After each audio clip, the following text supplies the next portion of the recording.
My name is Patricia Lawson, though most people call me Pat. I am 64 years old, a retired elementary school teacher who once believed my life would end in the quiet rhythms of classrooms, chalk dust, and the laughter of children. I never imagined that in my later years, my family, my own flesh and blood, would push me to the very edge of a canyon trail on Thanksgiving afternoon. Yet that is exactly where I found myself at 2:17 p.m., with my husband Harold gripping my hand so tightly his knuckles turned white, his breath ragged as he whispered in my ear, "Stay still. Not yet." The rocks beneath my shoes felt like they could give way at any second. The drop below was a yawning silence, swallowing sound and light as though the earth itself wanted to devour us. My son, Caleb, and his wife, Vanessa, stood just behind us, their faces painted with smiles, too wide, too sweet for the circumstance. They wanted a photograph, or so they claimed, but in the tremble of Harold's voice, I heard something far more chilling, the unspoken truth that our son was no longer our protector, but the one forcing us closer to the void. I remember the weight of the air pressing against my chest. The autumn wind tugged at my hair and carried with it the scent of pine needles and cold stone.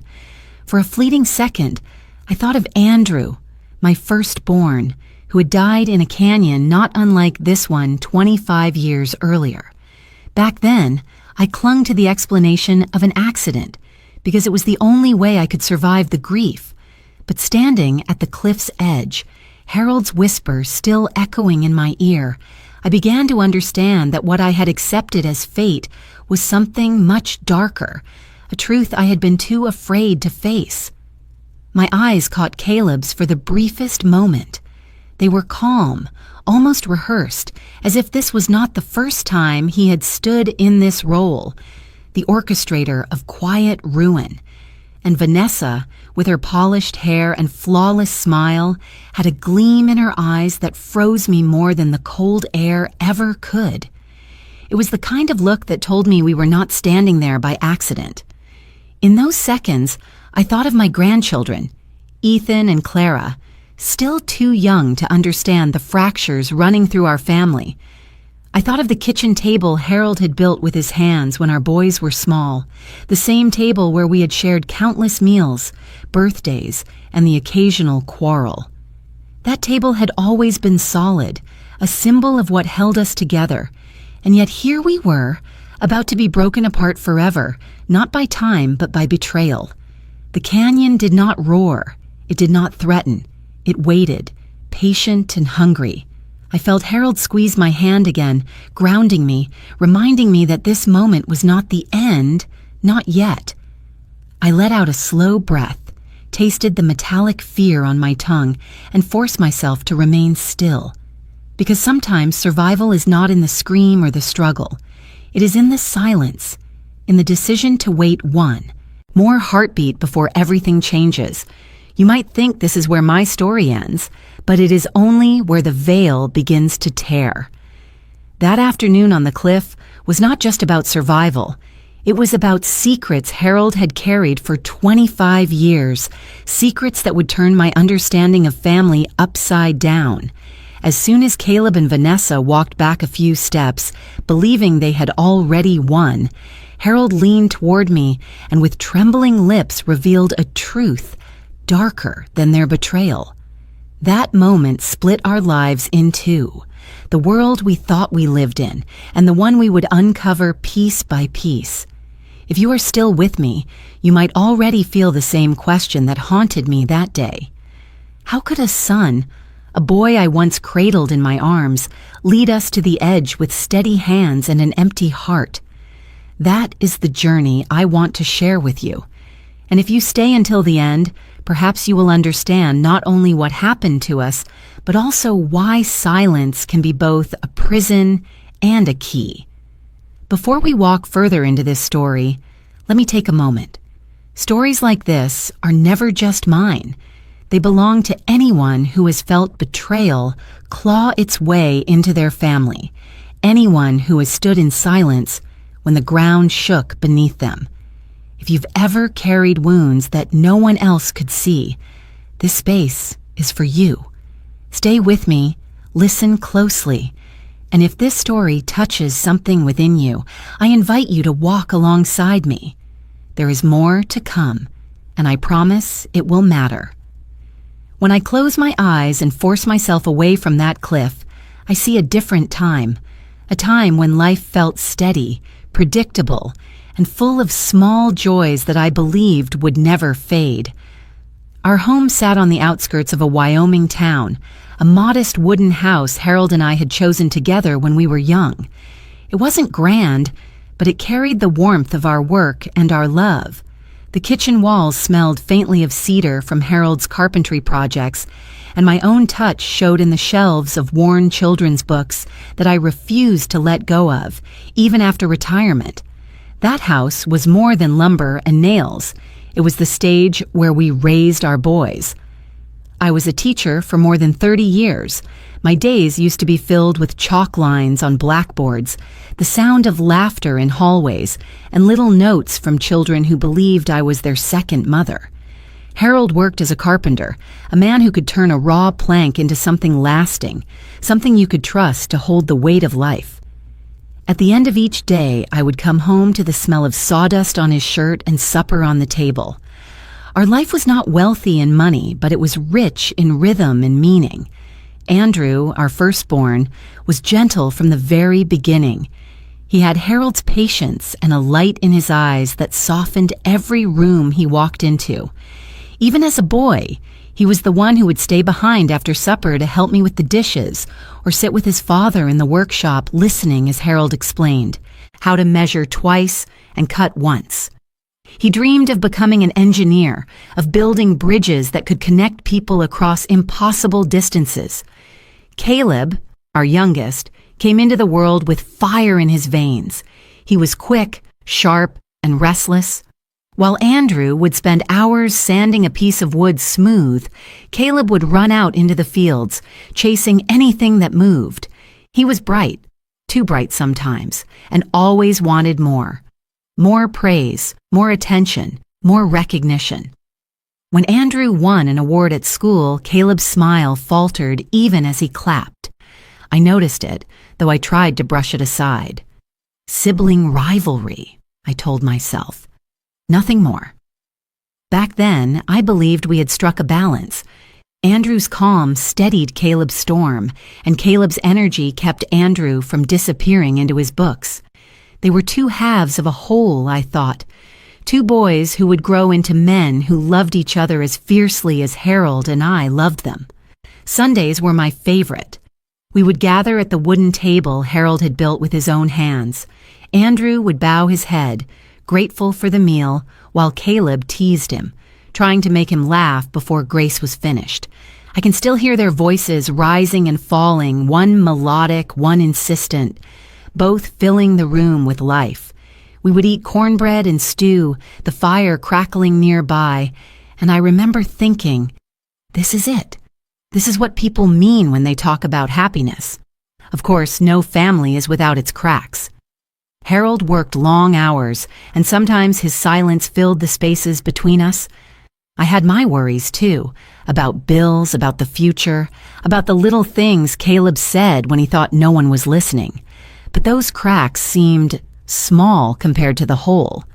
We were a unit, bound together by routines, memories, and the simple truth that we loved one another.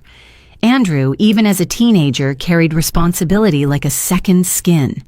He looked out for Caleb, even when Caleb did not want looking after. When Caleb got into fights at school, Andrew was the one who walked him home, his hand firm on his brother's shoulder.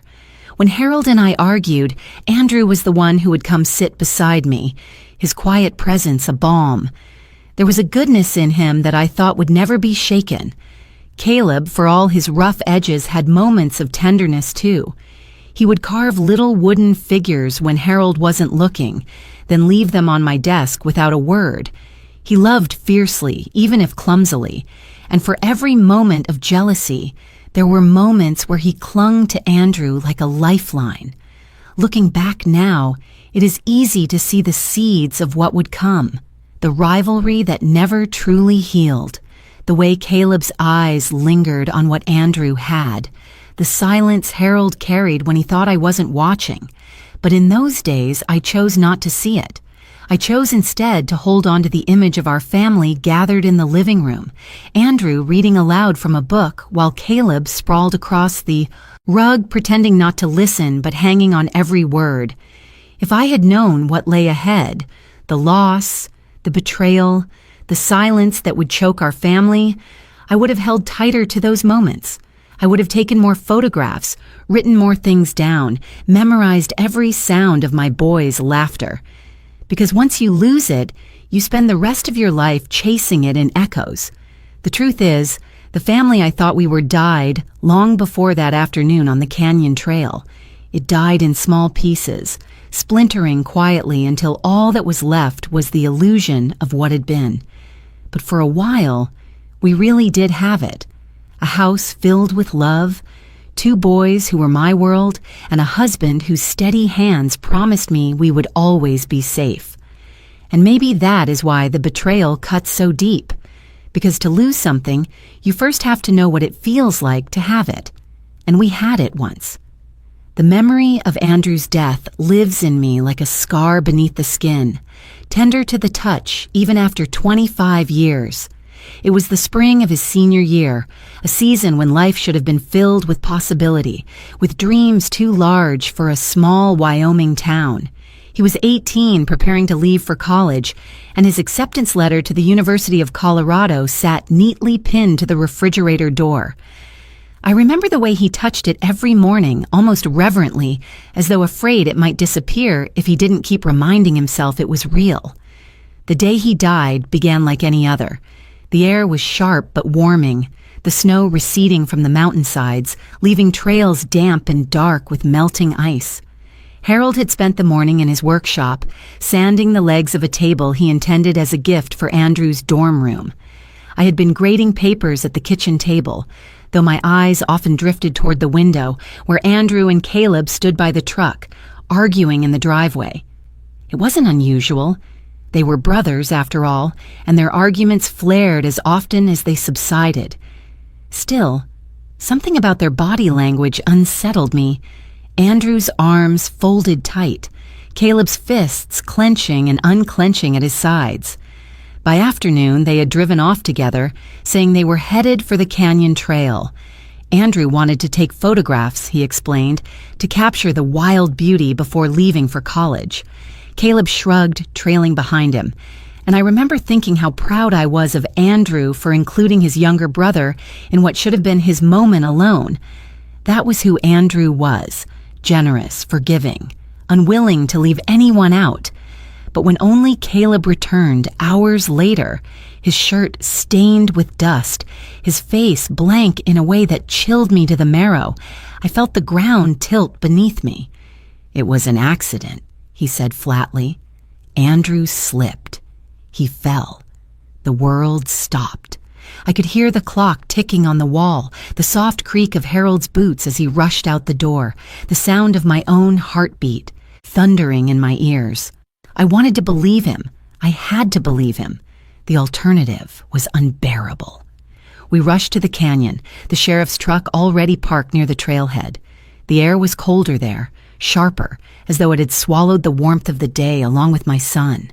I remember the searchlight sweeping across the cliffs, the voices calling out Andrew's name, though I knew, deep in my bones, I would never hear his voice again. When they brought me his belongings, the camera strap torn, the lens shattered, I held them to my chest like they could bring him back. His body was found the next morning, broken against the rocks. They told me he had likely died instantly, that he hadn't suffered. But mothers know. We know when our children have been afraid, when their last moments were filled with terror instead of peace. I wanted to collapse. I wanted to follow him into that canyon and never come back. But Harold stood behind me, his hand steady on my shoulder, his eyes hollow with a grief so deep I thought it might consume him. We buried Andrew under a sky the color of ash, and I stood at his grave clutching Caleb's hand, telling myself that at least I still had one son left. But even then, something about Caleb unsettled me. He wept at the funeral, but the tears seemed forced, his sobs too measured, his eyes too dry the moment they left the gravesite. He didn't speak of Andrew in the days that followed, didn't linger in his room or leaf through his books. Instead, he avoided the subject entirely, as though Andrew had been erased. When I tried to ask him about that day, his answers were short, clipped, rehearsed. He slipped. I couldn't reach him. The words never changed, no matter how many times I asked, and every time I heard them, my heart fractured further, because something about his tone felt wrong. Harold, too, grew quieter after Andrew's death. He spent long hours in his workshop, the sound of hammering echoing into the night. He told me he was coping in his own way, but there was a shadow in his eyes I couldn't name. At times I would catch him looking at Caleb with something between suspicion and despair, but when I asked, he shook his head. "Let it rest, Pat," he would say, his voice rough. "Nothing good comes from digging where the earth has already closed." And so I did what mothers do. I swallowed my doubts. I clung to the belief that it had been a tragic accident, that God had taken my boy for reasons I would never understand. I folded Andrew's clothes neatly into boxes, placed his books on the highest shelf, and told myself it was better not to stir the ashes, but the silence ate at me. At night, I would hear echoes of Andrew's laughter in the hallway, see a shadow in the corner of my eye. I dreamed of him standing at the edge of the canyon, looking back at me with a question in his eyes. Why didn't you ask harder? Why didn't you see? Caleb moved on quickly, too quickly. He focused on school, on sports, on building a life that seemed to grow larger even as mine shrank to nothing. People praised him for his strength, his resilience. But I saw the way he avoided my gaze, the way he flinched when Andrew's name slipped into conversation. And though I never admitted it aloud, I began to wonder if the canyon had taken more than Andrew that day. Perhaps it had taken the last thread binding Caleb to us, leaving behind a boy who no longer belonged to the family we once were. Years passed, but the wound never closed. I carried Andrew's memory like a hidden letter folded deep in my pocket, worn at the edges but too precious to discard. Every holiday, every family photograph missing his face was another reminder of what had been stolen. And though I forced myself to smile for Caleb, to carry on for Harold, there was always a part of me that stood at that canyon, waiting for my boy to climb back up. If I had known then what Harold had seen, what he had chosen to bury in silence, perhaps I would have found the strength to demand answers. But I didn't. And that silence, that choice to believe in an accident rather than face the possibility of betrayal, would haunt me all the way to the edge of another cliff decades later. In the months after Andrew's death, our home became a place where silence grew like ivy, winding its way into every corner. The laughter that once filled the rooms was gone, replaced by the muffled creak of Harold's footsteps in the workshop and the faint hum of the refrigerator in the kitchen. For me, each day felt like moving through water, heavy and unrelenting. And yet, in the middle of this grief, Caleb began to change. At first, it seemed like the transformation was born from love.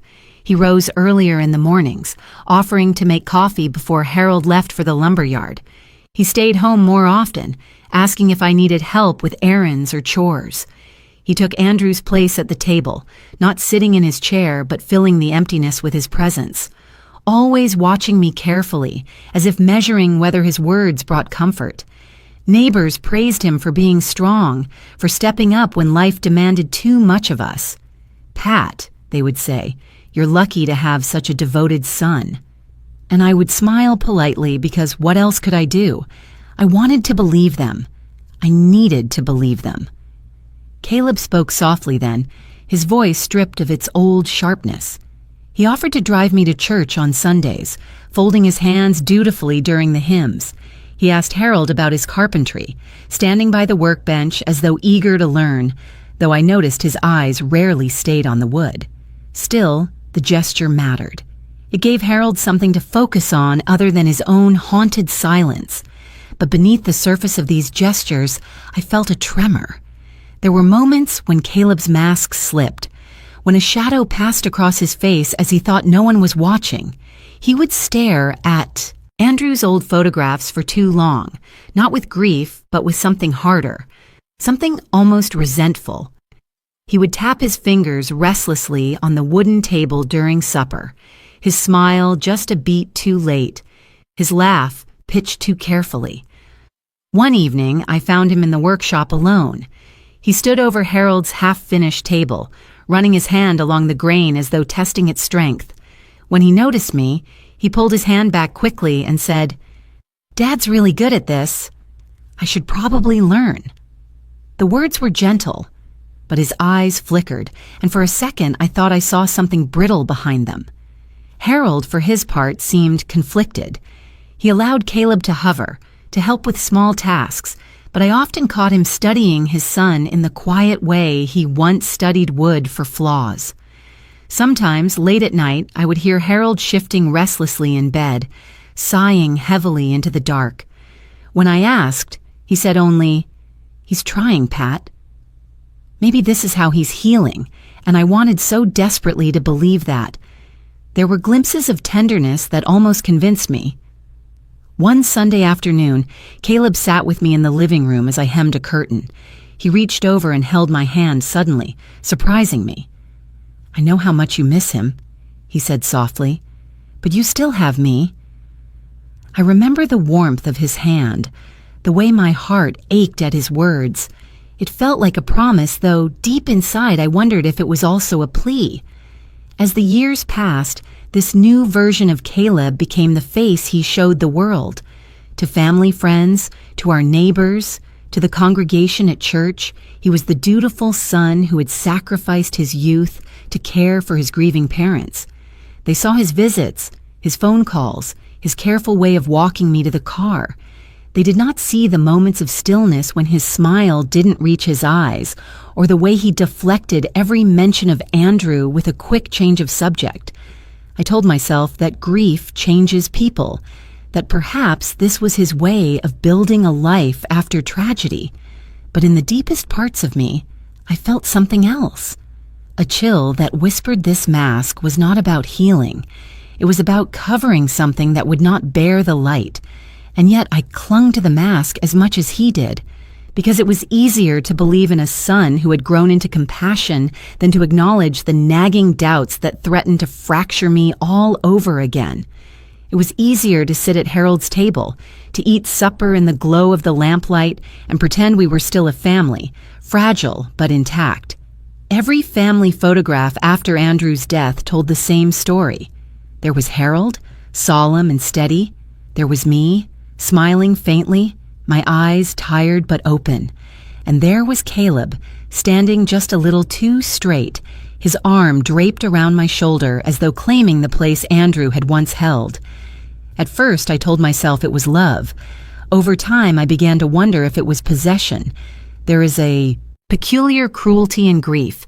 It doesn't just take what you love, it reshapes what remains. Caleb became both my comfort and my unease, my anchor and my shadow.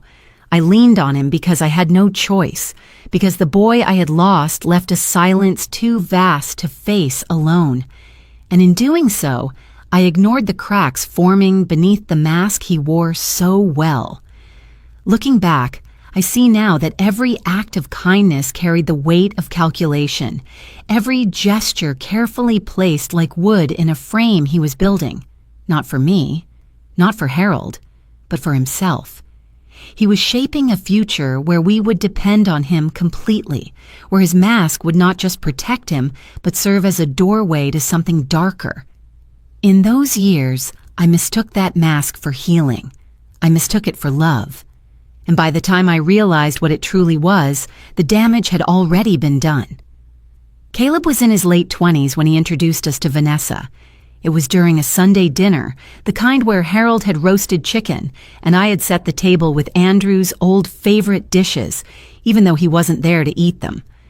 Caleb walked in with her on his arm, and from the moment she stepped into our kitchen, I felt the temperature of the room shift. Vanessa was beautiful in the kind of way that made people look twice. Dark hair perfectly arranged, a smile that lingered just long enough to charm, eyes sharp enough to measure everyone in the room. She extended her hand to me, her grip firm, and said, "Mrs. Lawson, it's such a pleasure. Caleb's told me so much about you." Her voice was honey, smooth and practiced, and yet beneath the sweetness there was an edge I couldn't quite place. Harold greeted her politely, his carpenter's hands awkward as he shook hers. Ethan was not yet born, nor Clara. In those days, it was just Vanessa, gliding into our family circle as if she had always belonged, and Caleb, beaming with a pride I hadn't seen in years, sat close to her, his eyes darting between us as though gauging whether she had passed an invisible test. At first, I tried to be hopeful. I wanted to believe she might soften him, that her presence could ease the shadows that had clung to him since Andrew's death. She laughed at his jokes, praised his ambition, squeezed his hand whenever the conversation faltered. To the world, they were young, in love, and building a life together. But I noticed the way she observed everything, her gaze lingering on the details of our home. The photographs on the wall, the sturdy furniture Harold had crafted, the land visible from the kitchen window. She asked casual questions about the property, about the value of Harold's work, about the family's history. Questions that seemed innocent enough, but settled uneasily in my chest. When Caleb announced their engagement, I smiled and hugged them both, though something about the way Vanessa's eyes glittered over my shoulder made me shiver. She kissed my cheek and whispered, "You'll always be part of our family, Pat." Her words were kind, but they sounded like a contract, not a promise. Their wedding was simple, but elegant, a ceremony filled with laughter and congratulations. For a while, I allowed myself to believe that perhaps I had misjudged her. She hosted dinners, brought flowers, spoke sweetly to Harold and me, and yet in private moments, I would catch a flicker in her eyes when Caleb wasn't looking, a coldness that made me feel like she was less a daughter-in-law and more an accountant tallying the future. It was after their first year of marriage that the subject of the will came up. We were sitting at the dining table Harold had built, the one where Andrew once rested his elbows and Caleb once drummed his restless fingers. Caleb cleared his throat, his tone rehearsed. "Mom, Dad," he began, "Vanessa and I have been thinking about the future, about security, about what comes next. It might be time to update the will." The word hung in the air, heavy. I felt Harold stiffen beside me, his fork pausing mid-air. Caleb continued quickly, his smile practiced. "Of course, we're not saying anything needs to change now. It's just, life is unpredictable. We should make sure everything is in order." Vanessa reached across the table, her hand lightly brushing mine. "It's only practical, Pat. You've both worked so hard all your lives. You deserve peace of mind knowing things are settled." Her touch was warm, but her eyes were cool. I pulled my hand back slowly, forcing a smile. "We already have a will," I said softly. "Mr. Turner drafted it years ago." "Yes," Caleb replied smoothly, "but that was before Andrew. Before everything changed. It only makes sense to revise it to reflect where we are now." Harold set his fork down, his jaw tightening. "And where exactly do you think we are, son?" Caleb hesitated, but Vanessa did not. "You're older now," she said gently, as though speaking to children. "Things should be simpler. Streamlined. You don't want complications later." The conversation ended that night with polite nods, but the subject did not go away. Caleb brought it up again and again, sometimes in passing, sometimes with Vanessa leading the discussion. They insisted it was about responsibility, about avoiding burden, about love. But each time, I felt the walls of our home close in just a little tighter. Finally, Harold and I agreed to meet with Mr. Turner, the lawyer who had been with our family for decades. He was a man of gray hair and patient eyes, the kind who had known us long enough to remember when Andrew was still a boy. He welcomed us into his office, his shelves lined with books worn by use. "I understand you want to revise the will," he said kindly. Harold shifted uncomfortably.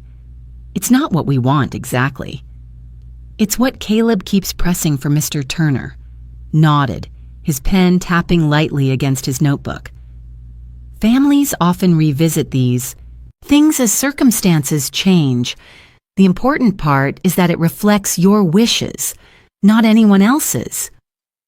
As he spoke, I caught the faintest flicker of relief in Harold's eyes.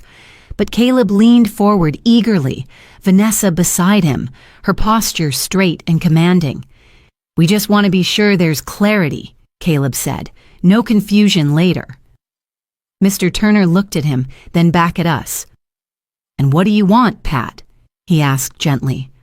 I swallowed hard. I wanted Andrew back. I wanted my family whole again. I wanted to stop feeling the sharp edge of suspicion slicing into every word, but all I said was, "I want peace." Vanessa smiled then, triumphant in a way that made my stomach churn. She squeezed Caleb's hand beneath the table, and though she spoke no words, the message was clear. This was only the beginning. That night, after they had left, Harold sat at the kitchen table in silence. His hand rested on the wood he had shaped decades earlier, his fingers tracing the grain as though it could anchor him. Finally, he looked at me, his eyes weary. "She's not here for family, Pat," he whispered. "She's here for everything else." I nodded because I had seen it too, and in that moment I understood that the mask Caleb had worn for so many years had found its perfect complement. Together, he and Vanessa formed a facade polished enough to fool anyone, but not me, not anymore. The first real fracture came with the house. It was a late autumn evening, the Wyoming sky already dimming to a bruised violet when Caleb and Vanessa arrived unannounced. I was in the kitchen, preparing stew, the smell of onions and thyme clinging to the air. Harold sat at the table, sanding the edge of a small wooden box he had been carving. When the door swung open, their voices filled the space, bright and deliberate, like a performance rehearsed many times. "Mom, Dad," Caleb began, shrugging off his jacket. "We've been talking. Vanessa and I have an idea that could really help all of us." I exchanged a glance with Harold, his brow furrowing as he set down his sandpaper. "What kind of idea?" he asked cautiously. Vanessa's smile stretched as she placed a folder on the table. The papers inside were neatly arranged, too neat for something casual. "The market's strong right now. If you sell this house, you could downsize, maybe even move closer to town. Think of how much easier life would be. No more long drives for groceries, no more maintenance for Harold." Her tone was soothing, but her eyes flicked across the room, lingering on the photographs of Andrew still lining the walls. I felt a coldness creep through me. This was not about convenience. "This house isn't just lumber," Harold said firmly. His voice had that gravelly edge I recognized from his workshop, the sound of a saw biting into wood. "It's where we raised our boys. It's where Andrew lived." Caleb leaned forward, his hands clasped together as though reasoning with stubborn children. "Dad, we know it means a lot. But sometimes sentiment holds people back. You and Mom could use the money for comfort, for travel, and Vanessa and I could finally have the space we need for Ethan and Clara." There it was, the truth slipping out from behind polished words.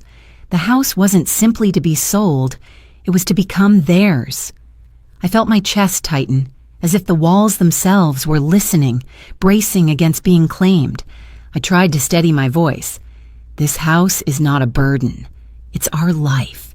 It's our memory of Andrew." For the briefest moment, Caleb's expression hardened, his jaw clenched, his voice dropping into something sharper. Memories don't pay bills, Mom. This place is worth more than what you're using it for. You should think about the future, not the past. The air stilled. Harold's hand gripped mine beneath the table, his palm rough, his fingers pressing a silent warning. Don't let him see fear. Vanessa reached over, her hand grazing Caleb's arm as if to reel him back into the performance. What Caleb means, she said smoothly, is that we love this house too. We want to make sure it stays in the family. You could still visit, of course. It would always be your home in spirit. Her words were silk, but the implication cut deep. Our home, reduced to a visit, to a guest room in a life no longer ours. I thought of the wooden table Harold had built, the one still scarred from years of meals and homework and laughter. I thought of Andrew sitting there, his head bent over textbooks, his steady voice reading aloud to his restless brother. To let this house go was to let go of the last place where we had all still been together. We're not selling, I said, sharper than I intended. My voice trembled, not from uncertainty, but from the weight of holding a line I knew I could not cross. Caleb's eyes darkened, and for the first time he didn't bother to hide the impatience simmering beneath his smile. You're being unreasonable.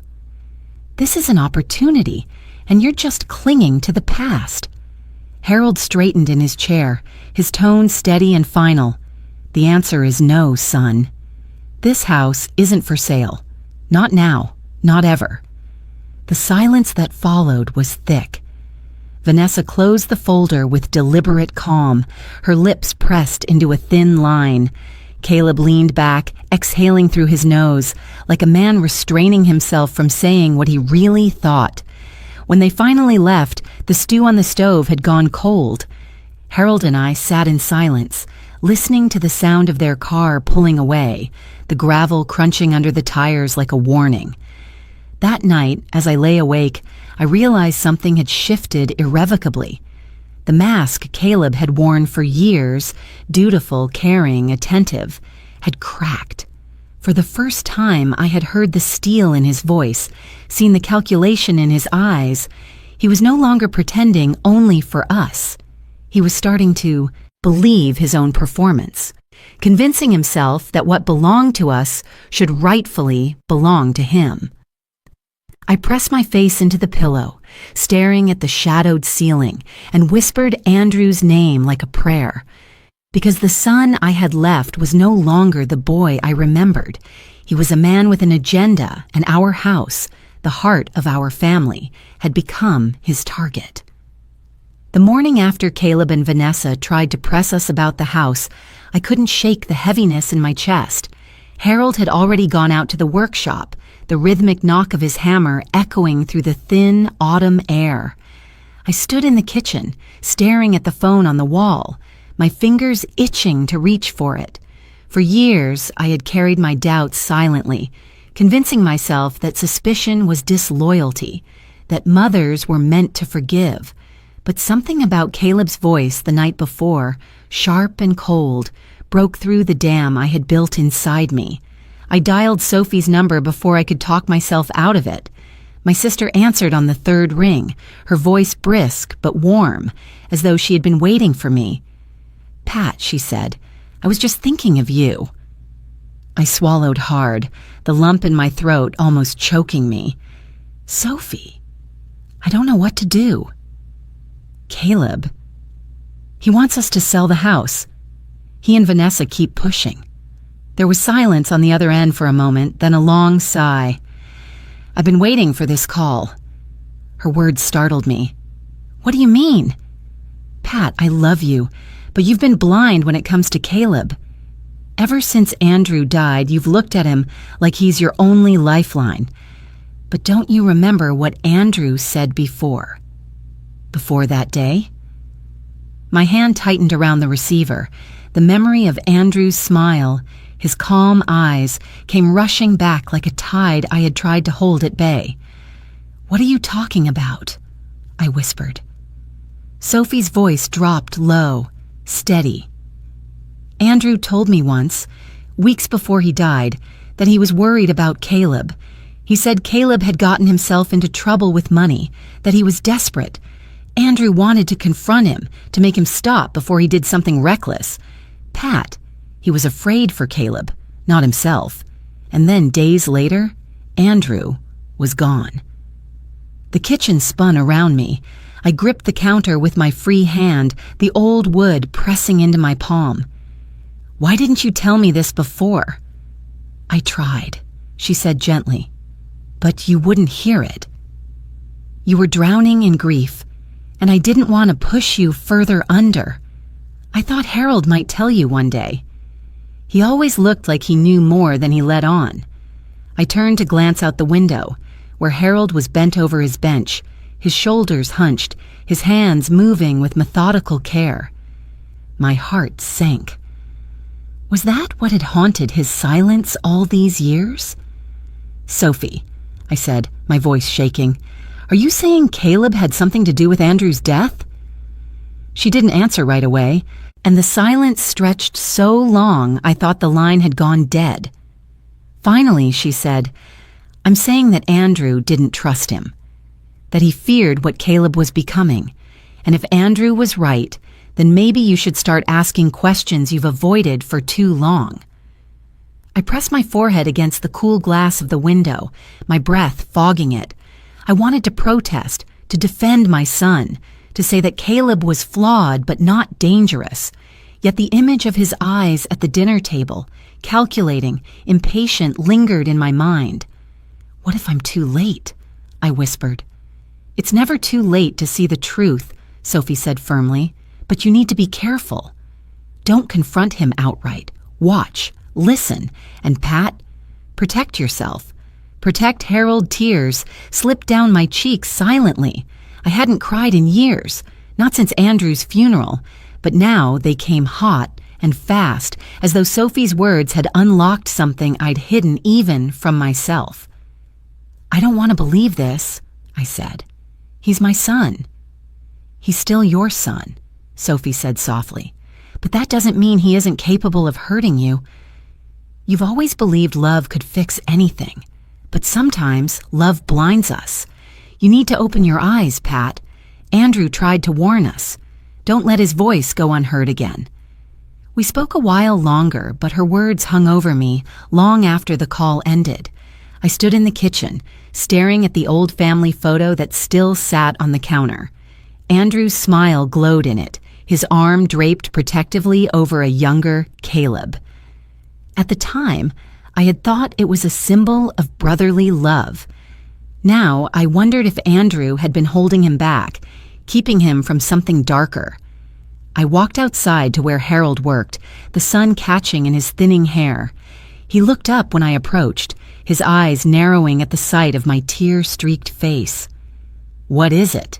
he asked. I opened my mouth, but the words caught in my throat.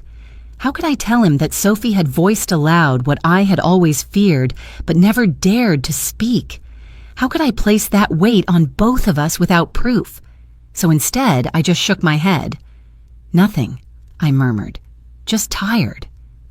But inside, I was anything but tired. I was wide awake for the first time in years, the echo of Sophie's warning thrumming in my chest like a second heartbeat. Andrew's voice, long silenced, seemed to rise again in memory, urging me to see what I had refused to see. And from that day forward, I knew the mask Caleb wore was not just about grief or duty. It was about hiding, and I had to decide whether I would continue to protect him with my silence or finally face the truth my sister had laid bare. The days after Sophie's call were a blur of unease. Her words lingered in my mind like an echo that wouldn't fade. Andrew had feared for Caleb. Andrew had wanted to confront him. I couldn't stop replaying those sentences over and over. Every time I looked at Caleb now, I saw not just my son, but the shadow of something darker trailing behind him. And when I looked at Harold, I began to wonder if Sophie was right, that he had carried more than grief all these years. One evening, I found him in the workshop long after the sun had dipped behind the ridge. The lamp cast a dull glow across the room, throwing his face into half light and half shadow. He was sanding the edge of a table, but the rhythm was uneven, distracted. His shoulders sagged, his movements weary. "Harold," I said softly, stepping into the room, "you're still working?" He didn't look up. Couldn't sleep. I closed the door behind me, the sound sharp in the quiet. Neither can I. For a long moment, the only sound was the scrape of sandpaper against wood. Then I took a deep breath. Sophie told me something. That made him pause. His hand stilled, though he didn't raise his eyes. "What did she tell you?" "She said Andrew came to her before he died. He told her he was worried about Caleb, that Caleb was in trouble." With money, my voice faltered, but I forced myself to keep going. "Harold, did you know about that?" Finally, he set the sandpaper down. His hands, those steady hands that had built our home piece by piece, trembled as they rested on the wood. He let out a long breath, like air leaking from a wound that had been sealed too long. "I wasn't going to tell you," he said quietly. My heart thudded against my ribs. "Tell me what?" He turned then, his eyes hollow, his jaw tight. "I saw them that day, Pat. At the canyon, Andrew and Caleb. They were arguing, not just bickering like brothers, angry, furious. Caleb was shouting, Andrew trying to calm him down. I stayed back, thinking they'd work it out, but it didn't stop. It got worse. My knees nearly gave out, and I gripped the edge of the workbench. "Why didn't you say something before?" "Because I didn't want to believe what I saw," he said, his voice cracking. "Because when Andrew fell, I thought, what if Caleb pushed him? What if my own son?" He trailed off, covering his face with his hands. But then Caleb told the sheriff it was an accident, and God help me, I let it go. I let him say it. I didn't speak. The workshop spun around me. For years, I had clung to the story of an accident because it was the only thing that kept me breathing. And now, to hear Harold admit he had seen them fighting, that he had buried that truth for 25 years, was like losing Andrew all over again. "You let me believe a lie," I whispered, my throat raw. "All these years." Harold dropped his hands, his eyes wet. "I thought I was protecting you. Protecting us. You were drowning, Pat. If I had told you then, it would have destroyed you. I thought, maybe if we stayed quiet, Caleb would change. Maybe guilt would soften him. But it didn't. It only made him colder. The sound of my own pulse filled my ears. And you carried this alone?" He nodded slowly. "Every day, every time I looked at him, I saw Andrew falling all over again. I hated myself for not shouting, for not telling the truth. But what good would it have done? Andrew was already gone, and Caleb was still our son." Tears blurred my vision. I turned away, staring at the wooden table he had been working on. Its surface was smooth, but underneath, hidden knots weakened the grain. Harold had taught Andrew to spot them, to carve around them so the wood would hold. But Harold had failed to do the same with our family. "Do you know what this means?" I asked finally, my voice trembling. "If Caleb could do that to his own brother, what do you think he's capable of now?" Harold's silence was answer enough. I sank into a chair, my hands shaking. All this time, I thought grief had made me paranoid. I thought the unease I felt around Caleb was just guilt. But Sophie was right. Andrew tried to warn us, and we didn't listen. Harold sat across from me, his shoulders heavy, his face lined with years of regret. "I failed him, Pat. I failed Andrew. And I failed you." The confession hung in the air, raw and unbearable. For a long while, neither of us spoke. The only sound was the faint ticking of the old clock in the hallway, marking each second we could never take back. Finally, I reached across the table, placing my hand over Harold's. His skin was rough, calloused, familiar. "We can't change the past," I said softly, "but we can face the present. We can stop pretending Caleb is the son we wish he were. We can start seeing him for who he really is." Harold's eyes lifted to mine, searching. There was fear there, but also something steadier, a quiet resolve that I hadn't seen in years. "You're right," he said finally. "It's time." And in that moment, I knew our silence had ended. For the first time in 25 years, the truth had cracked open between us.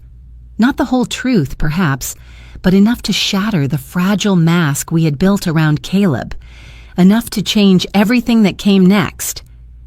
It was a gray afternoon when the phone rang, the kind of day where clouds sat low over the mountains, pressing down on the house with their weight.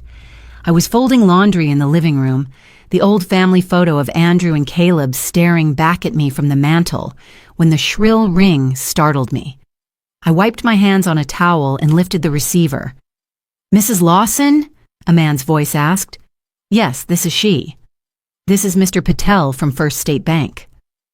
"I'm sorry to trouble you, but I've been trying to reach Caleb and haven't been successful. Is he available?"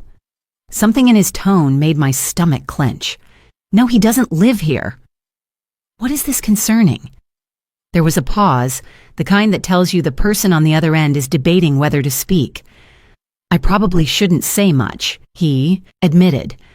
"But since you're his emergency contact, please remind him that his payment of $150,000 is severely past due. We've already extended grace twice. If we don't hear from him soon, there will be serious consequences." The number hit me like a physical blow. $150,000. My hand tightened on the receiver, knuckles pale. I see," I managed to whisper. "Thank you for letting me know." When I hung up, the silence of the room felt unbearable. I stared at the folded shirts in my lap, my mind reeling. Caleb had never mentioned anything about a loan, let alone one so large. And yet, suddenly, all the pieces began to slide into place. The urgency about the will, the insistence on selling the house, the sharpness in his voice when we refused. It wasn't about convenience. It wasn't even about inheritance. It was about survival. His survival. I carried the weight of the call to the workshop where Harold was planing a piece of wood. The smell of sawdust filled the air, grounding and familiar. For a moment, I watched him, his steady hands guiding the tool across the grain, as if creating something solid could erase the fractures in our family. "Harold," I said softly. He looked up, saw my face, and set the tool aside. "What is it?" I took a deep breath. "The bank called. About Caleb." His jaw tightened. "What did they say?" "He owes them $150,000. He's behind on his payments. They've tried to reach him, but he's not answering." Harold's eyes darkened, and he rubbed his hand across his forehead. "I knew it," he muttered. "I knew something was off. The way he's been circling us, pushing about the house, pressing about the will, it wasn't about love, it was about money." I sank into the chair beside the workbench, my body trembling. Why didn't he tell us?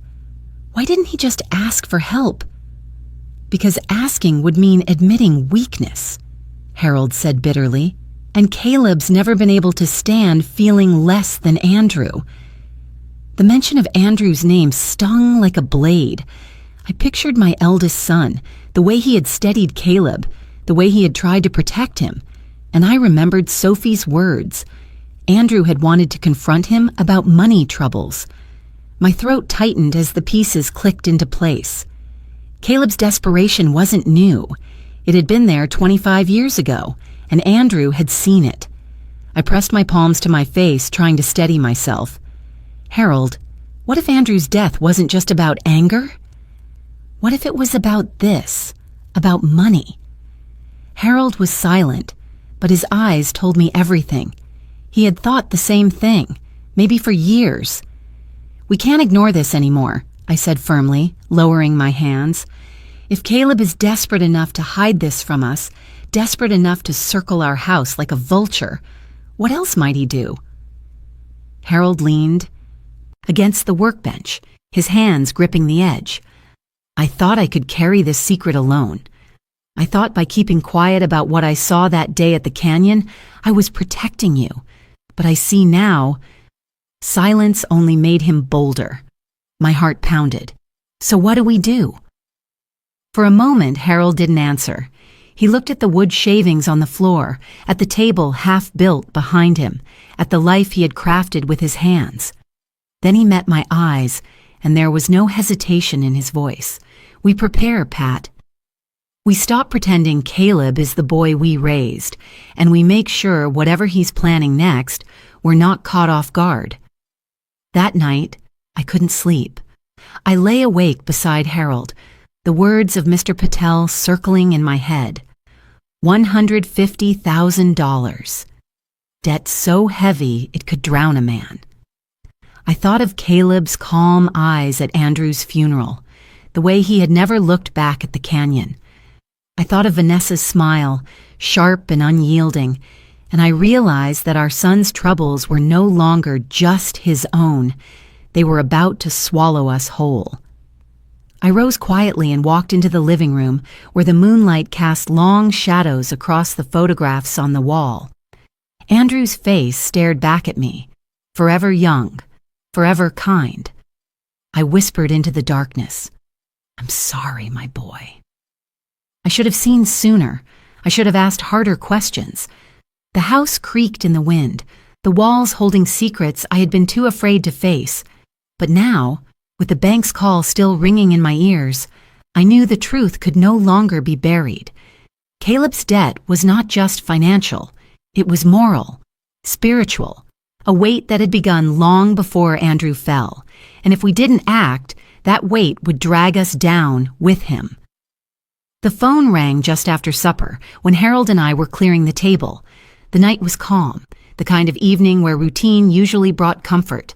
The scrape of plates, the hum of the dishwasher, the faint smell of pine drifting in through the open window. But when I lifted the receiver and heard Caleb's voice, smooth and cheerful in a way that felt rehearsed, unease crept over me. "Mom," he said, "I've been thinking. You and Dad have your 42nd wedding anniversary coming up. Vanessa and I want to do something special. We thought we'd take you both out to the Canyon Trail this weekend. You know, make it a celebration. Pictures, a picnic, the works I froze, the word canyon slicing through me like a shard of glass." My hand tightened around the phone cord. "The canyon?" I repeated softly, my eyes flicking to Harold, who had stopped mid-motion, a dish still in his hand. "Yes," Caleb continued, his tone light, almost too light. "It's beautiful this time of year.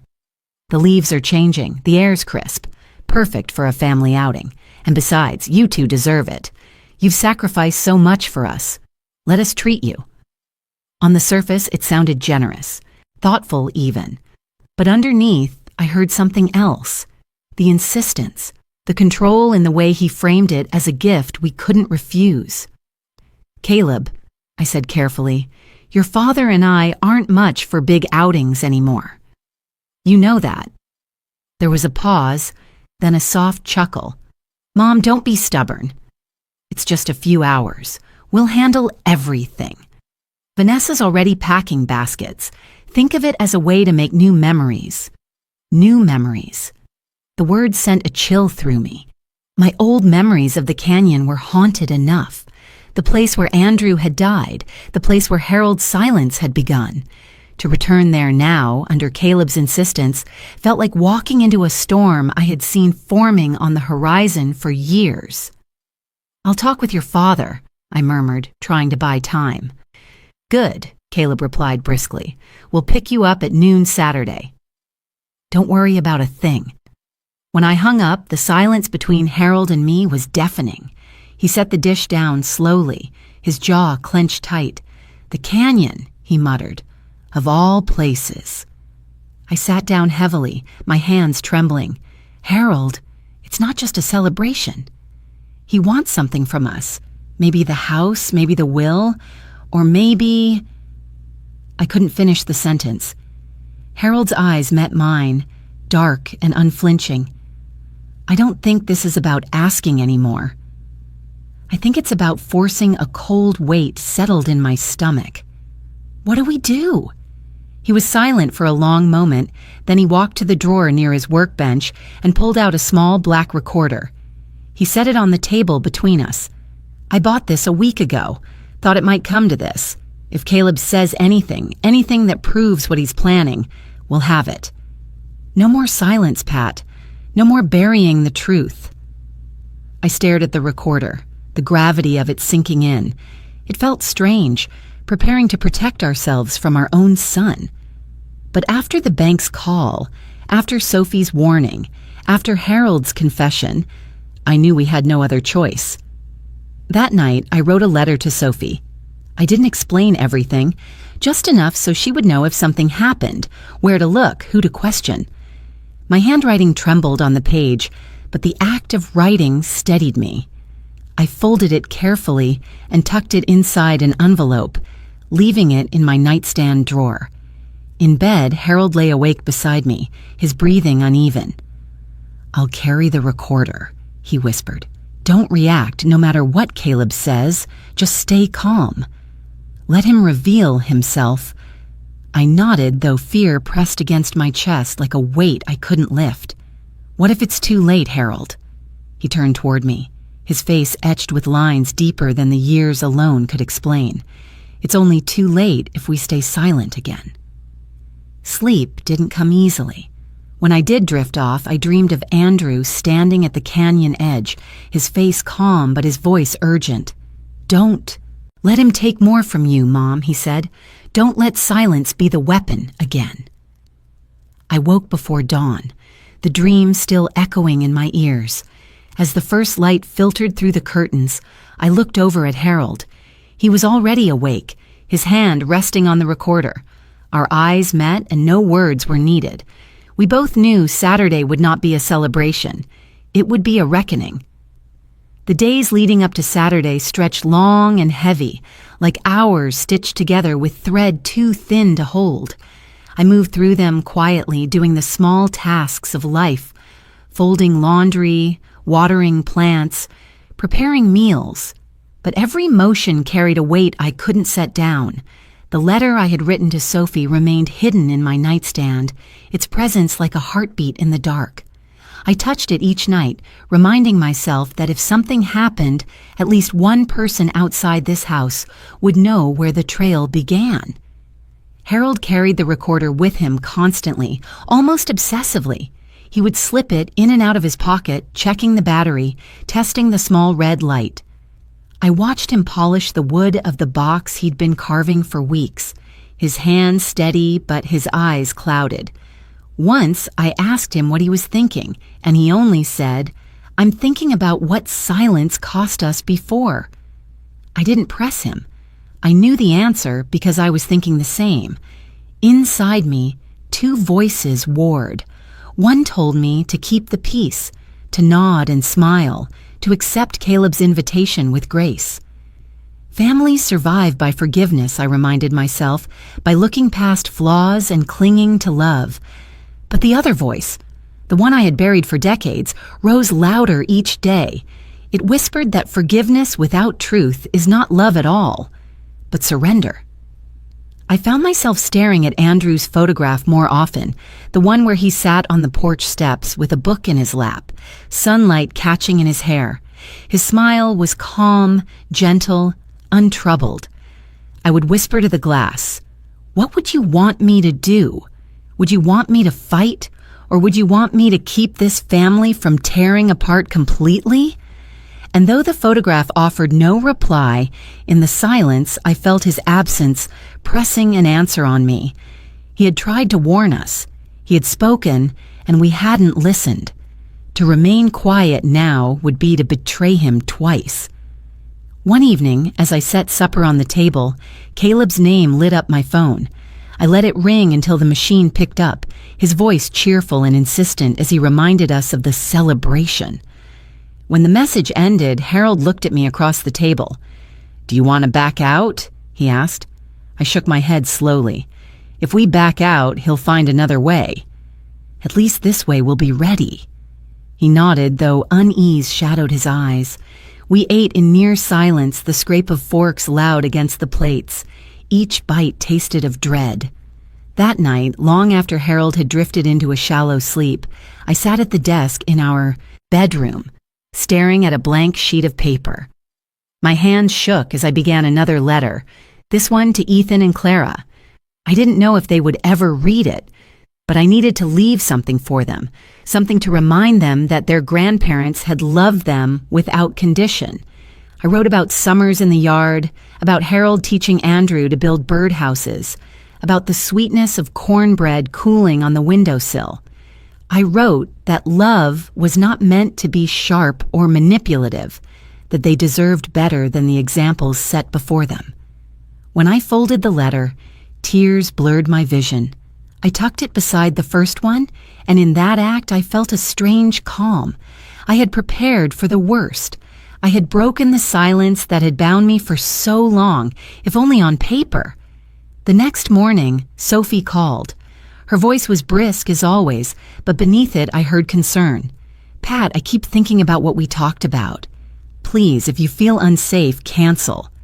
Don't go." I closed my eyes, gripping the receiver. "Sophie, if I cancel, Caleb will only push harder. He's circling us. This isn't about one afternoon, it's about everything.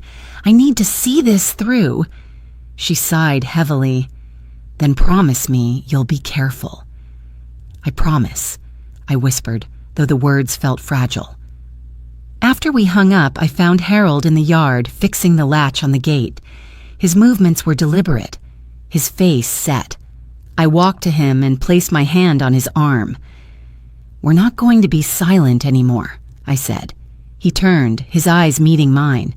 "No," he agreed. "We're not." That night, lying in bed, I listened to the wind rattle the windows. Every creak of the house sounded like a warning. My body trembled, not only with fear, but with anticipation. For so long, silence had been my shield. But silence had cost me Andrew, had cost me peace, had left me living beside shadows instead of truth. Now I was stepping into the unknown, into danger, but with eyes open. As sleep finally pulled me under, I clung to Harold's steady breath beside me and the letters waiting in my drawer. If Saturday ended with loss, at least the truth would not be buried with us. Saturday arrived draped in a silence that felt heavier than any storm. I woke before dawn, sitting at the edge of the bed with my slippers on, staring at the floorboards as if they might tell me how the day would end. Harold was already awake. He sat in his chair by the window, fully dressed, his hands folded in his lap. The recorder was in his pocket, and though he said nothing, I could see in the way his jaw tightened that he was rehearsing the weight of carrying it. I moved through the motions of the morning with the deliberate care of someone who knew this could be their last. I brewed coffee, buttered toast neither of us ate, folded the dish towel over the oven handle just as I always did. The normalcy of it made my chest ache. Every small gesture whispered goodbye. At noon sharp, the crunch of tires on gravel announced Caleb and Vanessa's arrival. Their SUV gleamed in the sun, its back loaded with picnic baskets and folded blankets. Vanessa stepped out first, her smile practiced, her eyes scanning me with the precision of someone evaluating a chessboard. Caleb followed, waving broadly. "Happy anniversary," he declared, his voice too bright. "We've got everything set up." "It's going to be a beautiful day," Harold and I exchanged a look. I forced a smile, tucking my hand into Harold's arm. "Thank you," I said. "It's very thoughtful." The ride to the canyon was filled with false cheer. Vanessa talked about the children, Ethan's grades, Clara's drawings, sprinkling in details as though we were simply another family on another pleasant drive. Caleb asked Harold about the workshop, about whether he'd finished the table he'd been carving. On the surface, it was ordinary conversation. But underneath, I felt the silence, the unspoken tension threading through every word. I kept my eyes fixed on the passing landscape. The fields blurred into forests, the forests into rocky slopes. Each turn of the road pulled us farther from safety, deeper into memory. When the first glimpse of the canyon appeared on the horizon, my breath caught. The ridges rose jagged against the pale sky, their shadows cutting across the valley like scars. Harold's hand brushed mine discreetly, a reminder. I pressed back, grounding myself in his touch. When we parked at the trailhead, the air was cool and sharp, tinged with pine and the faint mineral smell of stone. Vanessa spread a blanket, unpacking sandwiches and bottles of sparkling water, her movement smooth and deliberate. Caleb insisted on taking photographs, lining us up against the backdrop of the cliffs. "Smile, Mom," he said, lifting the camera. "This is going to be one for the books." I tried, though my lips trembled. Behind me, the canyon yawned wide and endless. I felt the same chill I had felt the day Andrew died, the same sense of standing at the edge of something too vast to comprehend. As we ate, Caleb's charm never faltered. He poured drinks, offered seconds, laughed at Vanessa's stories. But I noticed the way he kept glancing toward the cliff, the way his eyes lingered on Harold and me, as though calculating distance, timing. Vanessa, too, played her role with perfection. She spoke gently, praising the view, brushing crumbs from Caleb's sleeve. Yet when our eyes met, her smile froze. And in that stillness, I saw the truth. This was not celebration. This was preparation. I nibbled at my sandwich, my stomach tight with dread. Harold sipped his drink, his face unreadable, but I knew his every sense was sharpened. The recorder in his pocket was switched on, its silent red light bearing witness. After lunch, Caleb clapped his hands together. "All right, let's stretch our legs." "The overlook is just a short walk." "You'll love it, Mom. The best view in the whole state." I hesitated, my heart pounding. "Caleb, maybe we should stay here. The rocks can be tricky." He laughed, sliding an arm around my shoulder, guiding me forward. "Don't worry. I've got you." The path narrowed as we walked, the ground crunching beneath our feet. To my right, the canyon opened, vast and merciless. The air grew thinner, the wind sharper, tugging at my sweater. Harold walked close behind, his steps steady but heavy. Vanessa trailed, humming softly, her eyes always on us. Every footstep felt like a countdown. I thought of Andrew, of his last moments, of the fight Harold had seen. I thought of Sophie's warning, of the letters I had written. I thought of Ethan and Clara, who had no idea what kind of storm their parents were carrying them into. At last, we reached the overlook. Caleb turned, his smile wide, his arms spreading as though unveiling a stage. "See? Isn't it worth it?" The canyon stretched before us, a scar carved deep into the earth. My breath caught at its vastness, at the way the light caught the rocks in shades of gold and red. Beautiful. Terrible. A place where lives could vanish with a single misstep. Harold moved closer, his hand brushing mine again. His voice was steady but low, just for me. "Stay calm. Let it play out." I nodded, my throat too tight to speak. And so we stood there, framed by beauty and danger, by memory and dread. Caleb raised the camera once more, his eyes glinting as he said, "Let's get closer to the edge. The picture will be perfect." The sun had begun to slip westward, spilling long shadows across the canyon, when Caleb beckoned us closer to the overlook. His camera dangled from his neck, swaying gently with each step. Vanessa walked just behind him, her eyes sharp and unyielding, despite the faint smile fixed on her lips. "Come on, Mom, Dad," Caleb urged, waving us forward. "Stand right there, closer to the edge." The shot will be incredible. The edge. The word tightened around my chest like a rope. The wind picked up, carrying the dry scent of dust and pine, rustling through my hair. Beneath us, the canyon yawned wide and merciless, its silence deeper than any church I'd ever stepped into. I hesitated, glancing at Harold. His jaw was clenched, his eyes locked on Caleb, but he gave the faintest nod. A silent message. Go along, but stay alert. We shuffled forward. The ground beneath my shoes felt brittle, pebbles scattering with each step. I thought of Andrew. His fall, the questions left unanswered, the weight of silence Harold had carried for 25 years. I thought of Sophie's warning, of the letters tucked away in my drawer. Every step toward that edge felt like walking straight into destiny. Perfect, Caleb said, positioning us. A little closer, Mom. Dad, put your arm around her, Vanessa. Get ready. His voice was cheerful, but the cheer rang hollow. I could hear the strain beneath it, the urgency of a man cornered. His debts, his failures, the cracks in his carefully built mask. They were all pressing him forward, pushing him toward this moment. I stood stiffly, my back to the canyon. The wind tugged harder now, my skirt whipping against my legs. Caleb adjusted the camera, then stepped forward, his hands reaching not for the lens, but for Harold's shoulder. And that was when Harold leaned in close, his voice a low murmur against my ear. Stay still.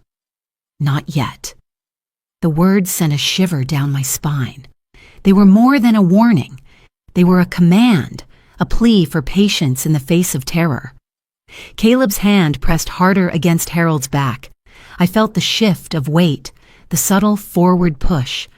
Harold staggered a step closer to the edge, and I instinctively tightened my grip on his arm. My heart thundered in my chest, each beat echoing in the hollow below. Smile, Caleb said, his tone sharper now. This is a celebration, remember? Vanessa laughed softly, though there was no joy in it. Hold still, Pat. You'll ruin the picture if you keep shaking. Her eyes met mine, and in them I saw no warmth, no family, only calculation. The kind of cold determination that had nothing to do with photographs or anniversaries. I felt the ground shift beneath my heels, a tiny crumble of dirt sliding away into the abyss. My breath caught. I was one step from vanishing, one heartbeat from joining Andrew in the canyon below. Caleb's hand lingered on Harold's shoulder, steady, insistent. Caleb, I whispered, my voice barely carrying over the wind. Please. For a fleeting moment, his expression cracked. His jaw tightened, his eyes flickered.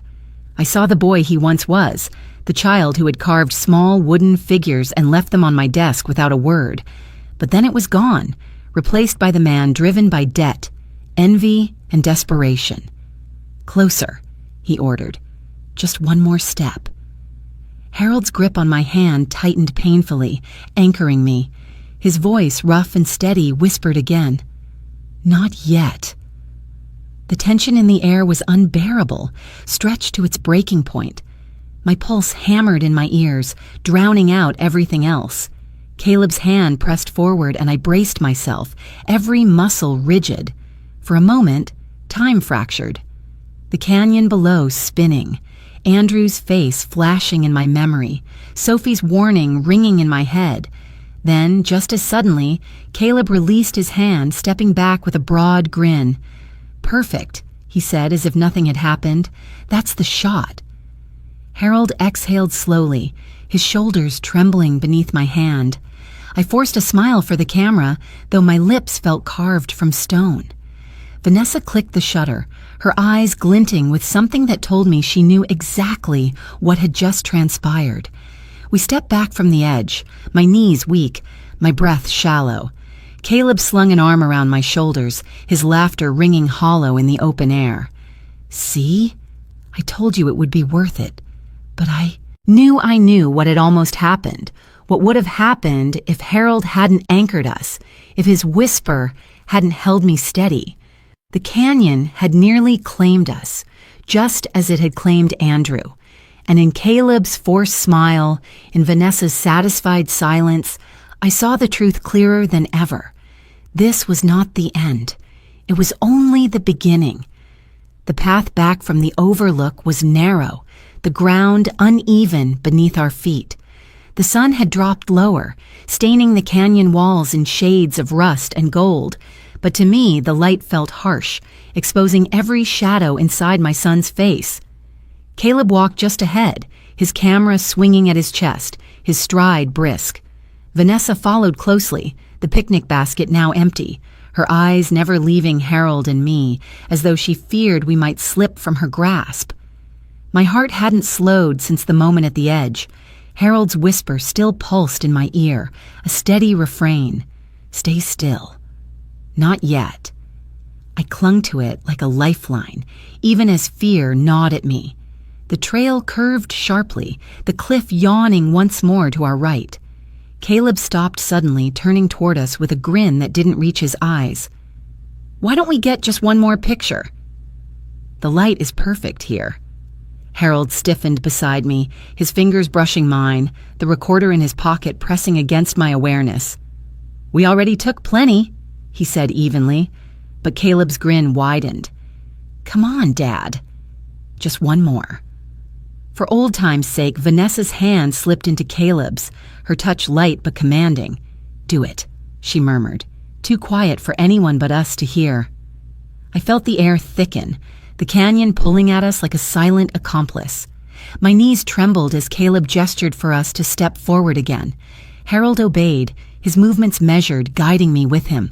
I wanted to scream, to run, but Andrew's memory pressed on me, reminding me that silence, patience, and timing were sometimes the only weapons left. We stood near the edge again, the rocks loose beneath our shoes. Caleb lifted his camera but didn't raise it to his eye. Instead, he set it against his chest, both hands free now, his body coiled like a spring. And then it happened, so fast and yet slow enough that I can still see every detail when I close my eyes. Caleb lunged forward, his shoulder striking Harold, his hands shoving hard. Vanessa gasped, not in surprise but in anticipation. The ground gave way beneath us, and for a heartbeat, the world tilted. I felt Harold's arm wrap around me, pulling me tight against him as we tumbled. The wind tore at my hair, the roar of the canyon rushing to meet us, and then impact. Not the fatal drop I had braced for, but a crashing slide down a ledge hidden just below. The rocks bruised my body, tore at my palms, but we were alive. I lay still, gasping, my heart thrashing in my chest. Above us, I heard Caleb's breathless laugh, the sound brittle and wild. It's done, he muttered. Vanessa's voice followed, sharp with relief. Finally. Harold's hand gripped mine tightly, his lips close to my ear.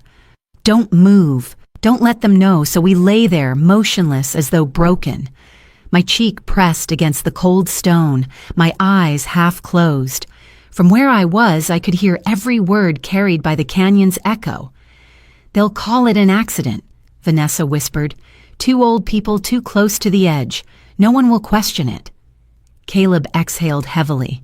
The house will be ours. The will, too. No more debts hanging over my head. A wave of nausea rose inside me, but I forced my body to remain still. Harold's grip on my hand tightened every time my breath threatened to quicken, grounding me, reminding me that this was our moment to gather the truth we had been denied for so long. The canyon wind carried Caleb's next words clearly. Andrew almost ruined everything back then. He was going to tell. I couldn't let him. And now... His voice trailed off, heavy with the weight of confession. My eyes burned, tears threatening to spill, but I swallowed them back. Andrew's ghost had been whispering to me for years, but now his truth was laid bare in daylight. Our son had killed his brother, and today he had tried to kill us, too. Vanessa's voice cut through my thoughts. We should go. The longer we stay, the greater the chance someone sees us. Caleb muttered something, then their footsteps receded along the trail. Each crunch of gravel grew softer until silence reclaimed the canyon. Only then did Harold shift, wincing in pain. "We're alive," he whispered hoarsely. I turned to him, my body aching but intact. "You heard him," I breathed. "You heard what he said." He nodded grimly, and the recorder heard it too. For a moment, relief and grief tangled inside me. We had proof, but it came with the confirmation of what we had feared all along, that our own son had destroyed the family from within. Slowly, Harold helped me sit up, both of us battered but unbroken. The canyon stretched below us, vast and merciless, but in its echo we carried something stronger than fear. We carried truth. The ambulance ride blurred into fragments, flashing lights reflected on canyon walls, the jolt of wheels over uneven road, the faint antiseptic smell that clung to the paramedics' gloves. Harold and I had been found by hikers who had called for help, and though neither of us was gravely injured, our bodies bore the marks of the fall. Bruises blossomed across my ribs, a gash ran along Harold's forearm, and every movement reminded me of how close we had come to the abyss. At the hospital, the corridors buzzed with muted urgency. The walls were a pale shade of green, meant to calm, though nothing could calm the storm inside me. I lay in a narrow bed, monitors softly beeping, while Harold was wheeled into the room beside mine. We exchanged a glance, a silent vow, not a word about the recorder, not yet. Caleb and Vanessa arrived within the hour. They swept into the ward with an air of concern, so polished it could have fooled anyone. Caleb's voice was loud enough for the nurses to hear. "Mom! Dad!" We were so worried. What happened out there? His tone was syrup, but his eyes flicked over me with a sharpness that betrayed him. He wanted to know what we remembered, what we might say. Vanessa hovered near the foot of my bed, her hand pressed to her chest in feigned alarm. "It was an accident," Harold muttered, his voice deliberately even. The rocks gave way. I forced myself to nod, though bile rose in my throat at the lie. "Yes," I whispered. "We're lucky we didn't fall farther." Relief passed over Caleb's face, not the relief of a son spared from losing his parents, but of a man who believed his secret was still intact. He exhaled loudly and sank into a chair. "I don't know what we'd do without you both," he said, his voice dripping with false warmth. The nurse who had been tending to Harold lingered in the doorway. She was young, with kind eyes and an attentive manner. Her name tag read Felicity Inns. She adjusted Harold's IV and smiled faintly. "You're both fortunate," she said softly. "That trail is dangerous." Caleb turned to her, perhaps forgetting that words spoken in hospitals have a way of carrying farther than one intends. "Fortunate," he said, his laugh hollow. "You don't know the half of it. If Andrew had just kept his mouth shut back then, none of this would have been necessary." The words slipped out like a stone dropped in still water, sending ripples that froze the air. My breath caught, my fingers curling into the sheet. Harold's eyes widened, locking on mine. Nurse Felicity stiffened slightly, her expression flickering before she regained her composure. She adjusted the monitor with deliberate calm, though her ears had clearly caught every syllable. "What did you say?" she asked lightly, her tone almost playful, as if inviting him to repeat himself. Caleb's face flushed. He forced a chuckle. "Nothing. Just rambling. Stress, you know?" He waved his hand dismissively, but the tension in his jaw betrayed him. Vanessa stepped forward quickly, her voice smooth, redirecting the moment. "My husband has been under immense pressure. Please don't take his words seriously." But the damage was already done. Felicity's eyes lingered on Caleb, sharp with awareness. She gave me the faintest glance before leaving the room, her footsteps quiet but purposeful. Caleb stood abruptly. "We should let you rest," he said. "We'll come back tomorrow." Vanessa leaned in, her lips brushing my cheek, her whisper cold against my skin. "Get well soon, Pat." When they were gone, the silence in the room felt heavy, but beneath it ran a current of something new. Hope. Harold turned his head toward me, his voice low. She heard him. I nodded, tears brimming. And she knows what it means. We didn't speak further. The nurses came and went, checking vitals, adjusting machines, but my mind was fixed on Felicity. Would she speak up? Would she remember every word Caleb had said? For the first time in decades, I felt the weight of truth shifting, tilting toward us. That night, as Harold slept fitfully, I stared at the ceiling tiles above my bed, tracing their pattern like a map leading somewhere better. My body ached, but my heart was alive with a clarity I hadn't felt since Andrew's death. Caleb's mask had cracked, not in the privacy of our home, not in whispers I could never prove, but here, in a place where others could hear. When the nurse returned at dawn, she paused at my bedside. Her eyes met mine, steady and knowing. She didn't speak of what she had overheard, but she didn't need to. Her presence was enough. For the first time in years, I allowed myself a long, deep breath. The silence that had smothered us for so long was breaking, not with shouts or confrontations, but with slips of truth carried on the careless tongue of the son who thought he had won. I was discharged from the hospital 2 days later, though the bruises still mottled my arms and ribs. Harold moved slower than usual, but his eyes held a steadiness that had been absent for years. We returned home to the familiar creak of the porch steps and the quiet hum of the house that had seen too much. I thought perhaps we would have a few days of silence before Caleb returned with new demands. But the very next morning, a knock at the door startled me from my coffee. When I opened it, there stood our neighbor, Mr. Hargrove. His tall frame filled the doorway, his weathered face drawn serious. He held a folder under his arm, and his eyes flicked past me to Harold before he spoke. "May I come in?"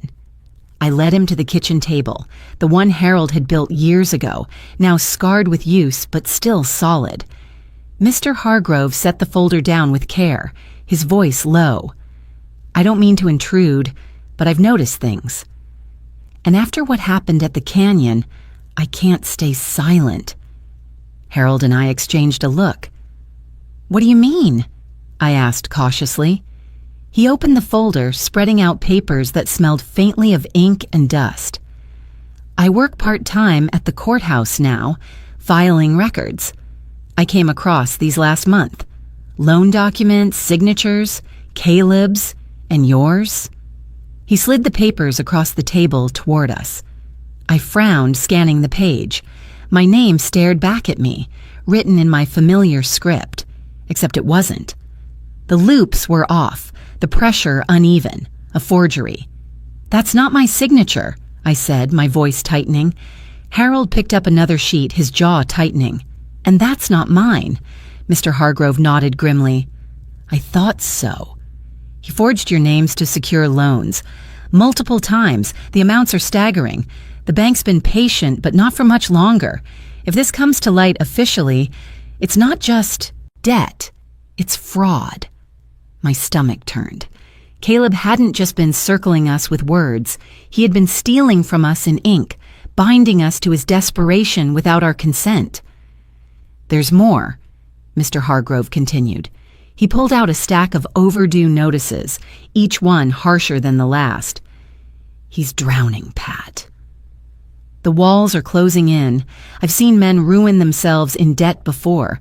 But Caleb, he's not just dragging himself down. He's dragging you with him." I pressed a hand to my chest, the weight of it nearly crushing. For years, I had wondered what secrets Caleb carried. Now the proof lay on our table, undeniable, each page a testimony of betrayal. Harold leaned back, his face etched with sorrow and resolve. So he's been lying to us for years, pretending to care while forging our names, using us as his safety net. Mr. Hargrove's eyes softened, though his voice remained firm. "I don't want to interfere in your family, but you deserve to know, and if the law comes calling, you'll need to be prepared." I folded my hands tightly, feeling the tremor in my bones. "Thank you, Mr. Hargrove. You did the right thing." He gave a small nod, gathered the rest of his folder, and rose to leave. At the door, he paused. "Pat, Harold, don't wait too long. Men like Caleb. When they feel cornered, they become dangerous." After he left, Harold and I sat in silence, staring at the papers spread before us. The morning light filtered through the curtains, falling across Andrew's photograph on the mantel. His eyes seemed to follow us, urging us to act. I reached across the table, my hand covering Harold's. "We have what we need now. His words at the canyon, his slip at the hospital, and this. For once, the truth isn't locked inside of us, it's written down." Harold nodded, his jaw set. "Then we'll take it to the right hands. No more protecting him. No more silence." The recorder in his pocket, the papers on our table, the memory of Felicity's knowing glance, all of it formed a net of truth too strong for Caleb to escape. For the first time in decades, I felt the weight on my chest ease, replaced not with peace but with purpose. Our son had built his mask carefully, but the cracks had spread too far, and now, with Mr. Hargrove's evidence, the mask would shatter. The courthouse smelled of old wood and dust, its high ceilings echoing with the low hum of voices and the shuffle of papers. I sat on the hard wooden bench beside Harold, my hands folded tightly in my lap to keep them from trembling. Sunlight streamed in through tall windows, illuminating motes of dust that floated like suspended memories. For years, I had imagined what it might feel like to stand in this place with Caleb, but never had I pictured it like this. Our son sitting at the defense table, his head bowed but his shoulders tense. Vanessa beside him with her chin raised defiantly. The judge, a stern man with kind but tired eyes, entered, and the room quieted. "Court is now in session," he announced. His gavel struck, and the sound reverberated through me. It was the sound of finality, of the silence ending. Detective Owens presented the case first. His voice was steady, laying out the timeline. The forged documents uncovered by Mr. Hargrove, the debt notices, the bank's attempts to collect. He spoke of the incident at the canyon, how Harold and I had survived a fall that might have ended differently. And then he played the recording Harold had carried in his pocket, Caleb's voice echoing through the room. If Andrew had just kept his mouth shut back then, none of this would have been necessary. The words hung heavy, undeniable. I heard a gasp from someone in the gallery. Caleb shifted in his chair, his face blanching. Vanessa's eyes flickered, but her expression quickly hardened again. Then Nurse Felicity took the stand. Calm and precise, she testified about what she'd overheard in the hospital. Her words were measured, her presence steady. He spoke of Andrew as if his death had not been an accident. I knew what I heard. I knew it was important. The room seemed to shrink around me as the prosecutor asked if anyone else wished to testify. I rose slowly, my knees weak but my resolve firm. Harold's hand brushed mine briefly before I stepped forward. On the stand, I felt the weight of every eye upon me. I looked at Caleb, my son, my flesh and blood, and for a moment I saw the boy who used to leave little wooden carvings on my desk. But then I saw Andrew's face in my memory, his quiet strength, his untimely end. "My name is Patricia Lawson," I began. My voice shook at first, but I steadied it. "I am Andrew Lawson's mother, and I am also Caleb Lawson's mother. I stand here with both truths in my heart I told the court about Andrew, his kindness, his dreams, the way he had tried to protect his brother. I spoke of the day he died, how Caleb returned home too calm, too rehearsed. I recounted the years of silence, the mask Caleb had worn, the pressure he and Vanessa had placed on us to change the will, to sell the house. And then, I said, my eyes locking on Caleb's, he led us to the edge of the canyon. He smiled. He told us to step closer. My husband whispered for us to stay still. Not yet. And when the ground crumbled, when we fell, I realized something I had denied for too long. My son was no longer my son. He had become the hand that pushed us closer to death. The courtroom was silent. Caleb's head snapped up, his face pale but defiant. His voice cracked as he spoke for the first time. "Mom, stop. Please, I'm still your son?" The words pierced me, sharper than any blade. My eyes blurred with tears, but I forced myself to speak the truth that had weighed on me for 25 years. "My son died the night you killed Andrew." Gasps rippled through the room. Caleb flinched as if struck, his mouth opening, but no words coming out. Vanessa turned her face away, her mask of control faltering. I swallowed hard, my chest heaving. The boy I raised, the one who carved toys, who laughed with his brother, that boy is gone.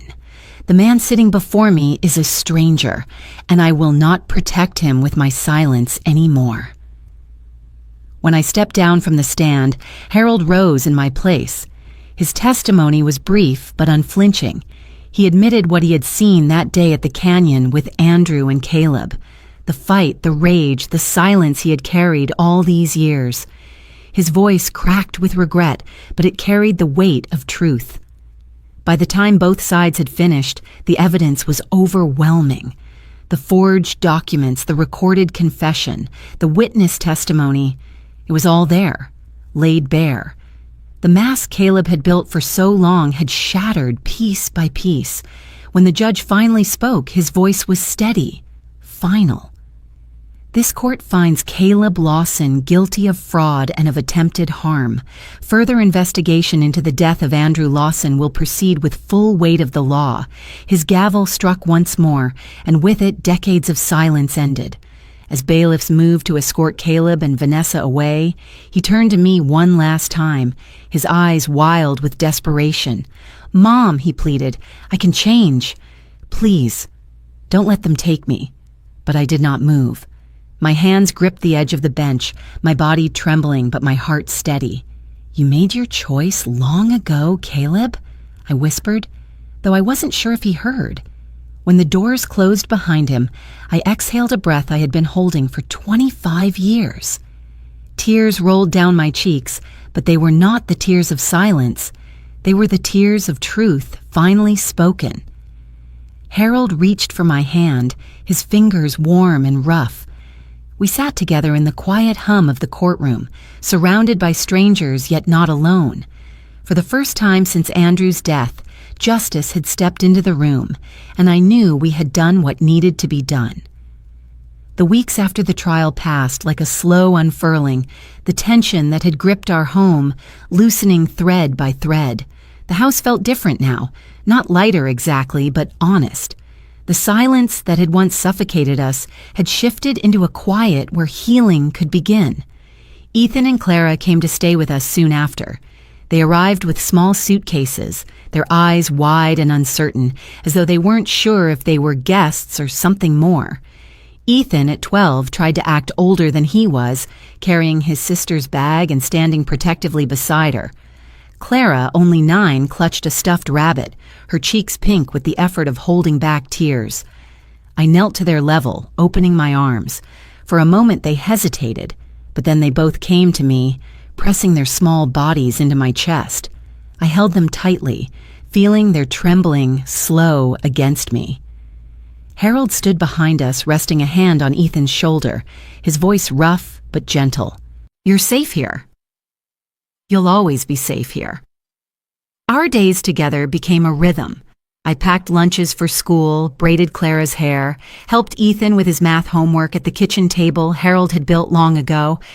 In the evenings, Harold taught Ethan how to sand wood, showing him how to follow the grain while Clara sat beside me, sketching birds and flowers in her notebook. The house, once echoing with absence, began to fill with the sounds of children again. Laughter, footsteps, the quiet hum of ordinary life. Still, at night when the house was still, I found myself drawn to Andrew's photograph on the mantel. I would sit in the rocking chair, a notebook on my lap, and write. At first the words came haltingly, but soon they flowed, as though Andrew himself were listening on the other side of the page. "Dear Andrew," I wrote one night, "it has taken me 25 years to speak the truth out loud. I thought silence would protect us, but it only buried you deeper. I am sorry for every day I chose quiet instead of justice. But know this, your voice was never truly gone. It lived in me, in your father, in Sophie, waiting for the moment we would no longer be afraid." The ink blurred as tears fell onto the page. I wiped them away and continued, "Your brother is lost to us. I wish it were different, but I cannot change what he became. I can only protect what you loved most. Ethan and Clara are with us now. I see pieces of you in them. Ethan's stubborn kindness, Clara's gentle heart. I promise you they will know love that is steady and real, not twisted by fear or greed. They will grow up safe, Andrew. They will grow up knowing who their father's brother really was and who he could have been." When I finished, I folded the letter carefully and placed it in the drawer beside the first one I had written before the canyon. This time, though, it was not a secret hidden away in case of tragedy. It was a goodbye, a bridge between past and future. One evening, Clara found me with the notebook still in my lap. She climbed onto the chair beside me, resting her head on my arm. "Grandma," she whispered, "do you think Daddy ever loved us?" The question pierced me. I wrapped my arm around her, pressing a kiss to her hair. "Yes, Clara," I said softly. "In his own broken way, he did. But sometimes love gets lost inside people. What matters is that you are loved now, and you will always be loved." She nodded, her eyes heavy with sleep, and I carried her to bed, tucking the stuffed rabbit in beside her. Ethan was already asleep, curled up under the quilt Harold's mother had made years ago. I stood in the doorway watching them breathe evenly and felt the first true peace I had known in decades. Later that night, Harold and I sat together on the porch. The sky stretched clear and wide above us, stars freckling the darkness. He reached for my hand, his thumb brushing over my knuckles. "We lost Andrew," he said, quietly, his voice breaking. "We lost Caleb too. But maybe we can build something new with what's left." I leaned my head against his shoulder, the night air cool against my face. "We will," I whispered. "For them. For Andrew. For us." The rocking chair creaked gently. The night wrapped around us, and for the first time in 25 years, I no longer felt like I was waiting for the truth to rise. It had been spoken, justice had come, and love, though battered, had found its way back into our home.